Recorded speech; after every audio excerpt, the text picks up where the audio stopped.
Let's start with your name and what county you're from. I'm Meredith Mercer, and I'm from Leon County. Christa Johnson from Leon County. Stephen Johnson from Leon County. Is this the entire Leon County delegation? No, just a small portion of it. All right, and We're the ones that were dedicated enough to actually miss the Miami, Florida State game to come here. it was on the TV down the hall there. They had it on TV. This is the Florida State delegation. All right, so how did you guys become ambassadors? Well, I'm a guest. No, you aren't. So you... Well, basically, how it happened is I got an email from Mitt Romney's campaign saying they were interested.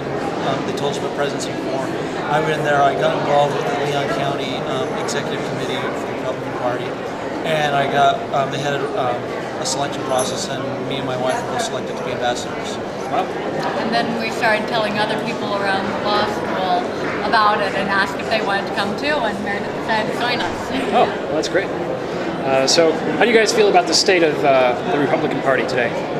I think it's going to be less stronger now than it has been. I think you've got some really good, positive, strong leaders who are clearly not the same as the Democratic leaders, which I think was a problem in past elections. And I think you've got people who are really going to motivate Republicans to come out and vote, and people who are on the fence to say, hey, I support the Republican Party. I think what was said by the Romneys, America has a lot of heart, and the Republican Party is really showing it right now. I was very impressed with that. And I really did like what the candidates showed. I especially like the fact they had the vision for what America is. And in a lot of ways, we get so bogged down in what, like so many things that the Iraq War. There's more. It's more than just being in Iraq. It's about accomplishing and giving out what we as America have that's better. So we have so much we can do this world, and we need leadership to help us get there. I'm really impressed with the vision. So you're all pretty much set on Romney then? No, that's not. Oh, really? So you've all made up your mind completely, or is there anything that candidates can say tomorrow that would change your mind? I think Giuliani and Romney are very, very strong. Either of them would be a wonderful candidate, but they're the real leaders as far as I can tell. Either of them I would be very happy with. Now, I grew up in Salt Lake. I was there during the Olympics, so obviously I lean heavily toward Romney, but I'm not completely sold. But I was very pleased with his policies on the family. I have 2 kids of my own. I'm still in school, where we're expecting our 3rd one.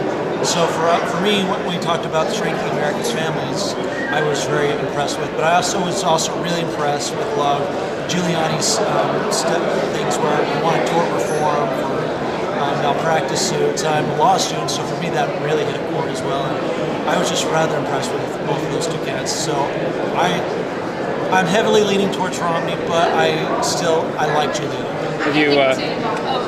Go ahead. Was there one thing I think what Giuliani said about when he was mayor, where people may have not have agreed with his methods, but they agreed with his results, and I think that the American people have seen what his results are, and I think his results in a nonpartisan way are really, really respected and enjoyed, and I think that he's got the power to take people who are uncertain about where they're going to go and bring them into the Republican Party. Have you considered at any time any of the lesser-known candidates, like let's see, Huckabee or Ron Paul or Duncan Hunter, or any of those? Of course, and they have some really good policies. Some of them do, but you've got to vote for somebody who's going to get elected.